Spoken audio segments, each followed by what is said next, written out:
Hello guys, have you all? అందరూ బాగున్నారు అనేసి అనుకుంటున్నాను. అందరూ కూడా బాగుండాలి. అండ్ ఈరోజు బ్లాగ్ ఏంటంటే కిచడీ చికెన్ బిర్యానీ. అదేంటి కిచడీ చికెన్ బిర్యానీ అనుకుంటున్నారా? అదేనండి వెరైటీ. సో దానికి కావాల్సిన ఐటమ్స్ వచ్చి ఫస్ట్ మనం కామన్ థింగ్స్ ఏంటంటే టమోటా అండ్ ఆనియన్స్తో పాటు జింజర్తో పాటు వెల్లుల్లితో పాటు పుదీనాతో పాటు మనకి పట్టా లవంగం, మన బిర్యానీ ఆకులు అండ్ పచ్చిమిర్చి అనమాట. సో ఇవన్నీ కూడా తీసుకోవాలి. సో అటు తర్వాత మనము చికెన్కి కొంచెం మసాలా ఐటమ్స్ యాడ్ చేసి నానబెట్టుకోవాలన్నమాట. లైక్ కొంచెం మిర్చి powder and turmeric powder, curd, salt వేసి నానబెట్టుకోవాలి ఒక 10 minutes. అటు తర్వాత కుక్కర్లో తీసుకోవాలి.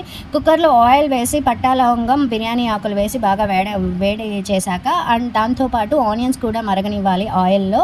అది కొంచెం బ్రౌనిష్ కలర్లోకి రావాలన్నమాట. అలా వచ్చేదాకా ఆయిల్లో మరగనివ్వాలి. సో వీటన్నిటిని అటు తర్వాత ఏం చేయాలంటే టమోటాస్ని తీసుకోవాలి. సో టమోటాస్ని తీసుకొని ఆ టమోటాస్ని కూడా ఆయిల్లో మరగనివ్వాలన్నమాట కొంచెం సేపు. అలా మరగనిచ్చిన తర్వాత మనము పచ్చిమిర్చి తీసుకోవాలి. సో పచ్చిమిర్చి వేసే ముందు మనము టమోటాస్ అన్నిటిని కూడా ఆయిల్లో బాగా మరగనివ్వాలి.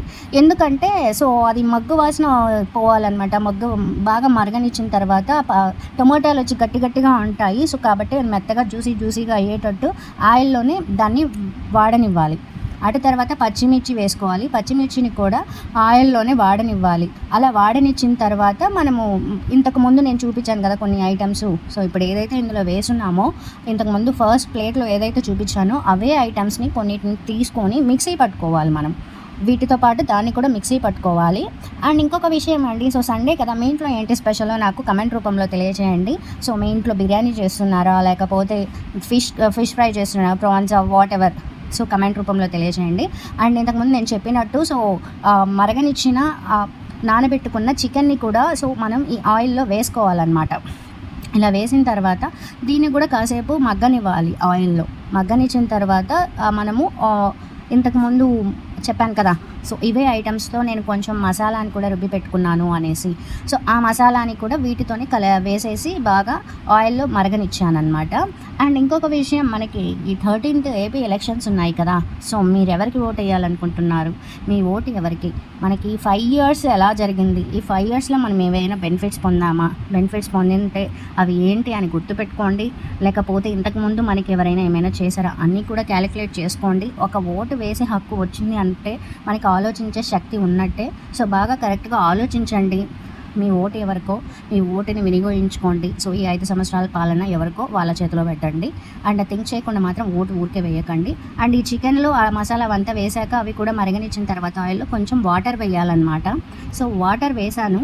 వాటర్ వేసి చూసారా ఎంత బాగుందో అసలు. ఆ వాటర్తో పాటు పుదీనా ఆకులు కూడా ఆయిల్లో వేసేయాలండి, మర్చిపోకుండా. నేను అది చెప్పడం మర్చిపోయాను. సో పుదీనా ఆకులు కూడా మసాలా ఐటమ్స్లోనే వేసేయాలి. దాన్ని కూడా బాగా మగ్గనివ్వాలన్నమాట. అండ్ ఈ వాటర్ పోసేటప్పుడు మనకి సాల్ట్ ఉందా లేదా అనేసి చూసుకోండి. సో నేనైతే చికెన్లో వేసాను కాబట్టి సాల్ట్ ఫస్ట్ మీకు చెప్పలేదు. అండ్ దీంట్లో కూడా సాల్ట్ ఉందా లేదా అని చూసాను. సో కరెక్ట్గా ఉందన్నమాట. సో తర్వాత రైస్ వేసుకోవాల్సి వస్తుంది. రైస్ వేసే ముందు ఇది కొంచెం ఒక 5 minutes బాయిల్ అవ్వాలి. అటు తర్వాత రైస్ వేసాను. రైస్ వేసి బాగా కలిపాను అనమాట. లైక్ మనము ఆ రైస్ని ఆ చికెన్ని కలిపేటప్పుడు ఆ చికెన్ పీసెస్ అనేది మనకి చిన్న పీసెస్ అయిపోతాయి. సో కాబట్టి జాగ్రత్తగా కలబెట్టాలన్నమాట గరిట తీసుకొని. లేకపోతే ఆ చికెన్ పీసెస్ అనేది పీసెస్గా వచ్చేస్తాయి అసలు, తినడానికి కూడా సరిపోకుండా. అండ్ ఇంకొక విషయం, మనము చిన్నప్పుడు సండే టైమింగ్స్లో మన పేరెంట్స్ మనకి చికెన్ చేస్తారు అన్న ఒక థాట్ ఉండేది చూడండి.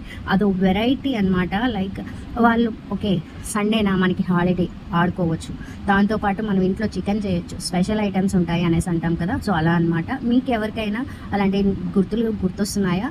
నాకు కమెంట్ రూపంలో తెలియజేయండి. ఆ తర్వాత రైస్ని ఒక 10 minutes కాదు, ఒక 7 minutes సరిపోతుంది. 3 whistles వచ్చేలాగా పెట్టుకున్న తర్వాత మనకి కిచిడి చికెన్ బిర్యానీ రెడీ. చూసారంటే కలర్ఫుల్గా చాలా అంటే చాలా బాగుంది. సో చూడడానికే కాదు, టేస్ట్ కూడా అంతే బాగుందన్నమాట. సో సింపుల్గా కర్రీ లేకుండా ఎవరైనా స్పెషల్గా తినాలి అనుకుంటే ఇలా చేసుకొని తినచ్చు. దీంతోపాటు మనం కర్డ్ వేసుకొని తిన్నా కూడా సూపర్గా ఉంటుంది. మీకు కనుక ఈ వీడియో నచ్చితే please like, share and subscribe to my channel. నాకు ఛానల్స్ ఉన్నాయి, at present updates, at present daily updates, ఇలా ఛానల్స్ ఉన్నాయన్నమాట. మీకు నచ్చితే సబ్స్క్రైబ్ చేసుకోండి.